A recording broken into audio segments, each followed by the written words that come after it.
Good evening friend. Right now it's around 7 PM और हम लोग कसौल तक जा रहे हैं। कसौल और उसके आसपास का एरिया। रास्ते में हम लोग मलाना विलेज को एक्सप्लोर करेंगे। Malana village is known as a touch me not village. हम बात करेंगे इसके बारे में आगे। और मलाना का डिस्टेंस दिल्ली से लगभग 570 किलोमीटर्स है। तो चलिए चलते हैं अपने मलाना के सफ़र पर।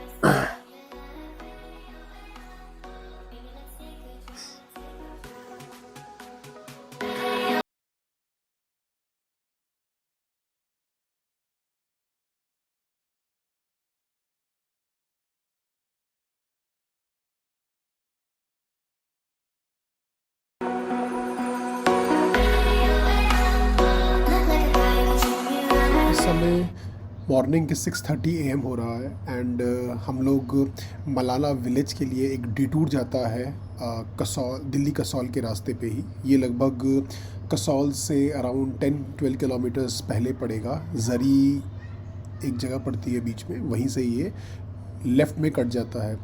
यहाँ मुझे कोई स्पेसिफिक बोर्ड नहीं दिखा, लेकिन यहाँ पर एक हाइड्रो इलेक्ट्रिक पावर प्रोजेक्ट है, वहीं से आपको लेफ़्ट मुड़ना है। ये रास्ता आज से करीब 10-20 साल पहले अराउंड 2000 तक आपको दिखता था। ये मलाना विलेज काफ़ी हद तक मेन सिविलाइजेशन से कटा हुआ था।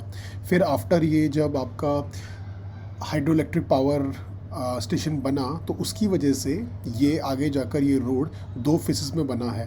पहला रोड लगभग 10 किलोमीटर का है, जो काफ़ी हद तक ठीक ठाक है, बट अगला 7 किलोमीटर का रोड काफ़ी ज़्यादा ख़राब है। And I would say suggest कि अगर आप लोग यहाँ आ रहे हैं और आपको काफ़ी ज़्यादा एक्सपीरियंस नहीं है पहाड़ों में गाड़ी चलाने का, सो अपनी गाड़ी छोड़ के आइए। यहाँ से टैक्सियाँ आपको मिल जाएंगी आगे मलाना विलेज के लिए, क्योंकि रोड की चौड़ाई ठीक ठाक है, लेकिन काफ़ी जगह रोड बहुत ज़्यादा डैमेज है। और अगर आपकी गाड़ी ज़्यादा ग्राउंड क्लियरेंस नहीं है तो आपकी गाड़ी इसमें 100% हिट करेगी। चलिए बढ़ते हैं आगे।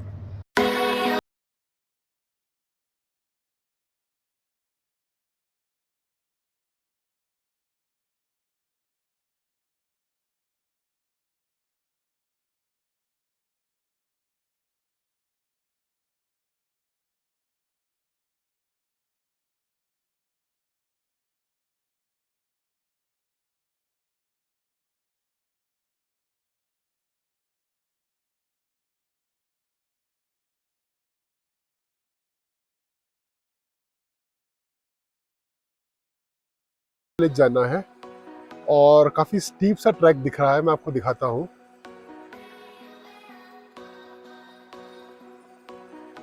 ये अगर आप देखेंगे, जो ये पोल लगे हैं सोलर एनर्जी टाइप के, ये पूरा उसका रास्ता है और ये नीचे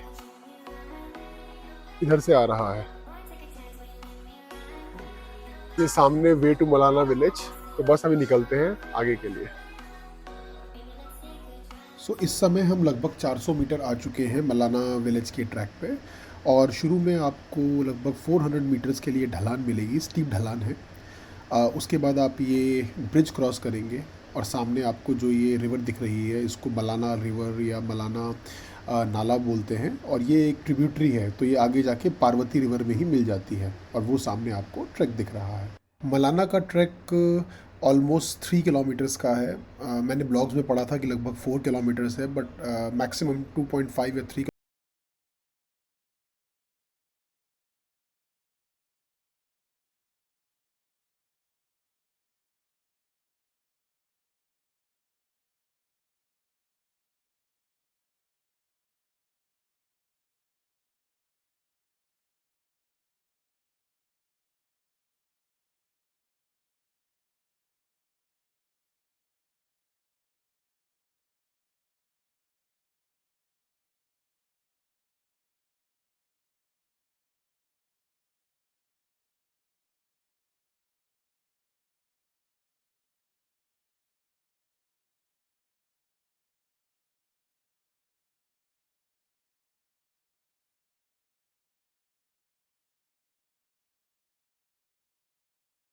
लिखा था it's called as touch me not village.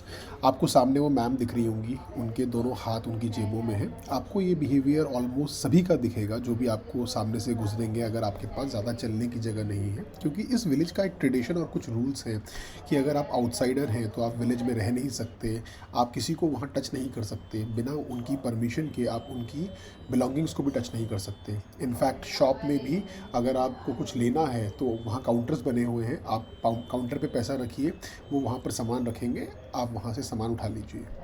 गाँव में अभी रहने की कोई एज ए सेड की कोई व्यवस्था नहीं है, बट अभी कुछ होम स्टेज बन गए हैं जो गाँव से पहले या गाँव के बाहर हैं, बट ये सारे ही गाँव के बाहर हैं। ये टच मी नॉट केवल एक पुराना ट्रेडिशन है जिसको ये आज भी मानते हैं, लेकिन ऐसा नहीं है कि लोग यहाँ के र्यूड हैं। वो आपको हंस के हाय हेलो भी करेंगे और अगर आप उनसे बात करना चाहें तो बात भी करेंगे। So for that matter I would say एक पुराना ट्रेडिशन है जो आज भी चला हुआ आ रहा है।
सामने आपको ये ग्राम पंचायत का बोर्ड और चौपाल दिख रहा है। यहाँ जमदग्नि ऋषि का एक और मंदिर है। ये यहाँ पर जमलू देवता को मानते हैं और इसको world's one of the most old democracy भी बोला जाता है, क्योंकि यहाँ काफ़ी पहले से ये मानते हैं कि देवता के एज ए रिप्रेजेंटेटिव कुछ लोग होते हैं जिसकी एक प्रॉपर सभा बैठती है और फिर ये लोग सब मिलके डिसीजंस लेते हैं। यहाँ पर हालांकि ये हिमाचल में है, यहाँ पर एक बिल्कुल डिफरेंट लैंग्वेज बोली जाती है जिसको कनाशी या रक्ष लैंग्वेज भी बोलते हैं, और ये लैंग्वेज यहाँ से बाहर कहीं नहीं बोली जाती। सो मुझे जितने कुछ छोटे मोटे बच्चे दिखे उनको अभी हिंदी बोलने में भी थोड़ी सी डिफ़िकल्टी है। सो ऐसा नहीं है कि गाँव में हर कोई हिंदी बोलता है, क्योंकि ये लोग अपनी नेटिव भाषा का प्रयोग ज़्यादा करते हैं।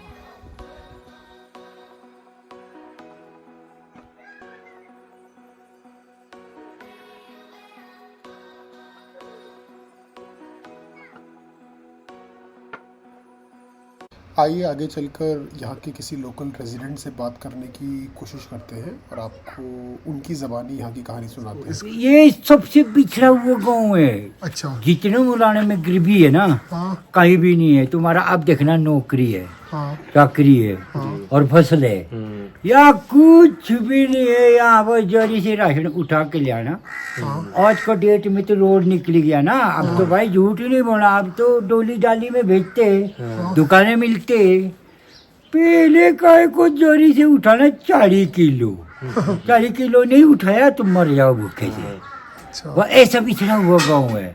पर यहाँ का कुछ वातावरण समझ में किसी को आता नहीं है, क्योंकि यहाँ जो बोली भाषा जो था तो यहाँ था दानूब।